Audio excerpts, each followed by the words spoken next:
10 years ago, I made a video on a potato about the Fender Hot Rod Deluxe, Deville, and Blues Deluxe amps and the problems that they have. And I've gotten a lot of comments since then.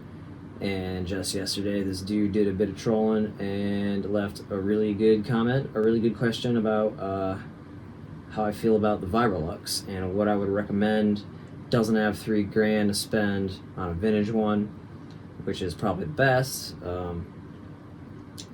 Is there a more recent example? Not really. Year, model, other amp. I like that chimey Fender tube sound when it works. Half the used ones at GC don't work, which is ridiculous that Guitar Center is selling amps that are broken. That's not okay. Like, are you kidding me? They have amps out on the floor that just aren't, they have features that don't work. Do they not have an amp tech? Do they just not care? I think so. So the tremolo and the reverb don't work, and they're too noisy at Guitar Center because they apparently don't do any service to them whatsoever. They probably don't even check them. They see if the light turns on, and maybe if it makes a buzz, you know. To be fair, the last time I was at my local Guitar Center in West Springfield, Mass, they had an amp that was headed out for repair. You know, so at least they're trying. I don't know which one you're going to, but I know some of them aren't so great. The ones around here aren't that bad.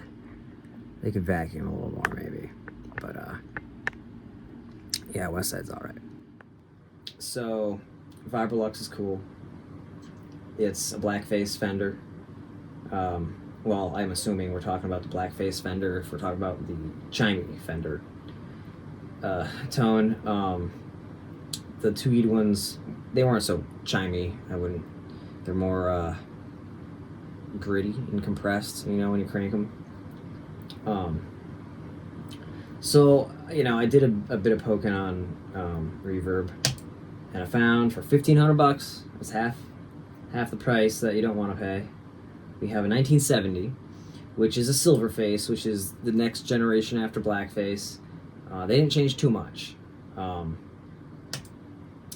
This particular one here, the guy has changed some of the signal caps from what he calls the brown/blue turds, which I guess they didn't have the greatest caps in that era, but it is a hand-wired amp, so. And he changed them to the Sozo Blues, which are really good, and they're supposed to replicate the original Blackface caps. I don't know if he changed anything else from what it says here, but you know, you can check it out, and if that's more in your price range, you know, for a Vibrolux, there you go. That's pretty cool. You know, if you want to look around, you know, if you like that sound, all of the Fender Blackface and Silverface amps all pretty much have that type of chimey tone. You know, this one is 35 watts. It's two 10s. The 10s might help the chime a little bit. A Super Reverb has 4 10s at, I think, 45 watts. That's a pretty chimey one. You know, if you didn't need that much power, you could get a Deluxe, which usually is a 12-inch speaker. I don't know if there's a 10-inch version. I think the Vibrolux is the 10-inch version, really. So, you know, but if you don't care about the speaker, then yeah, you can get a Deluxe. I looked around, though. This Vibrolux is kind of the best deal I see for that amp. You know, but if you know, want to maybe spend half of what that is, I found here a 1965 Ampeg Gemini 2. You know, that amp that was going out for repair at Guitar Center was actually a Gemini 2. It was kind of funny. It has a 15-inch speaker. It's also 35 watts. It uses some weird tubes. And this one here has those weird tubes. The power tubes are called 7591s. You can easily mod it to take 6L6s. But I have one here right behind the camera, and it has those 7591s. They sound awesome.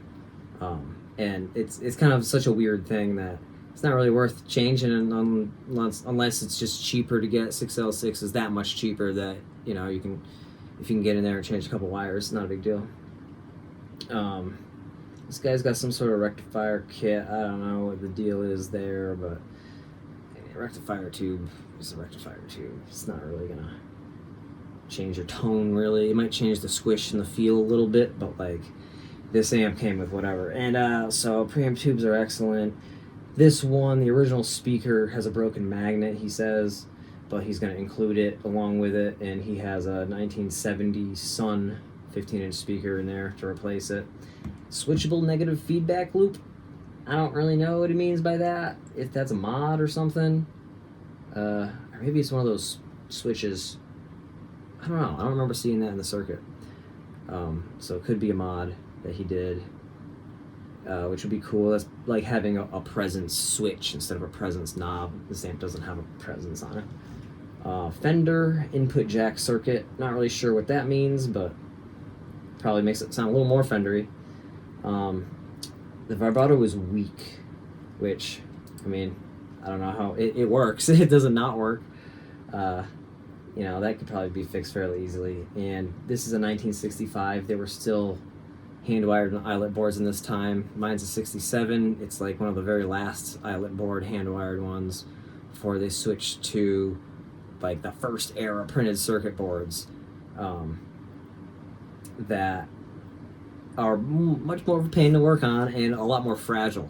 Like if one of those copper traces, you know, it gets too hot and peels away from the board, you're fucked. You know, you gotta figure out some other way to run some wires around. But this one I'm looking at a reverb for 700 shipped, and the one I have here, which has that Fender chimey kind of tone to it. You know, I can plug my Les Paul into it and I get that Peter Green sound that I'm looking for when I am playing, you know, Fender style amps. I was really shocked at this Ampeg with how good it sounded and how it sounded like a Fender. But it's still, I'd say it's like 85% like a Fender, and the other 15% is kind of its own unique thing that it's not bad, it's cool, it's different. I like it. So, you know, there's a couple options. You know, go to some used guitar stores, not Guitar Center, but, you know, mom and pop shops, and see what they got. If they got something cool, if they got something you never heard of, if they got, you know, a Fender, you know, a different model, you know, try it out. Maybe it's cool, maybe it's not. You know, if it's a tube amp from the 70s or earlier, it's probably going to sound pretty good. You know, some of them are kind of messy wiring, so there might be some noise issues. You might have to get a cap job done if it hasn't been worked on lately. But even then, sometimes just an old amp, like even this amp, when I got it, it wasn't working very good, but it worked enough to sound great, and I could have played gigs with it, and, you know, you gotta jiggle the knobs and stuff every now and again, but, you know, if you really just want to have good tone, you know, it's like... But anyway, there's an option that's half the price you don't want to pay, and then there's an option that's a quarter of the price you don't want to pay, that I feel get that kind of chimey tone that you're looking for. You know, if you're not trying to shell out $3 or $4 grand for a 1964 through 1967 Fender, you know, whether it's a Vibrolux, the Deluxe, a Super, a Twin, or whatever. Check out that Ampeg. There's some other, you know, you could look into Trainer, whatever they're called. They have, or maybe they were more into Marshall type copies, but they might have some Blackface copies that you can get pretty cheap, used, obviously. They still exist. They make new stuff, I think, but, you know, we can't afford that. Anyway, I'm gonna answer some more of these questions here. All right. This next question says, "Can you please tell me the part numbers for those three? I'm having the exact issue with mine." We're gonna get to that with the Hot Rod Deluxe DeVille and the Blues Deluxe. I'm going to take you through all the steps to do what I talked about 10 years in this video. and I'm going to do it as with the next comment suggests, a nice camera would be great. So I have this iPhone now, it's 4K, and you know, it's as good as it's gonna get for now. So that's cool. The next comment is in Italian, and that's pretty cool. I translated it over here. He says, "Hello everyone, I need your help. The reverb no longer works and the right valve no longer turns on. I tried to reverse them, but the right side doesn't work. Who has had the same problem? How did he solve it? Thank you." Alright, so I have conveniently right here a hot Rod Deville. And if we go all the way to the right, the farthest right valve is on its own circuit board, and its heater is connected by that green twisted pair of wires. And these two, focus, these two here and those two solder points there are where that wire connects. If any of those solder points are broken or a cold solder, or if it's in any way not right, then that tube is not going to light up. And I think the whole amp isn't going to work, not just the reverb. And then if you follow those traces back just a little bit, under the board here is a couple of resistors. So you could check out those resistors. If they have fried, you can replace those. If there's a problem with those solder points, check those out. But if you go back any further, then this second tube from the right wouldn't work either. So if that one works and this one doesn't, check those 4 solder points and those 4 solder points in the back that have these resistors. Can I show the resistors?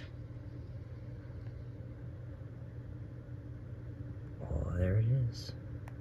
And those are 100 ohms.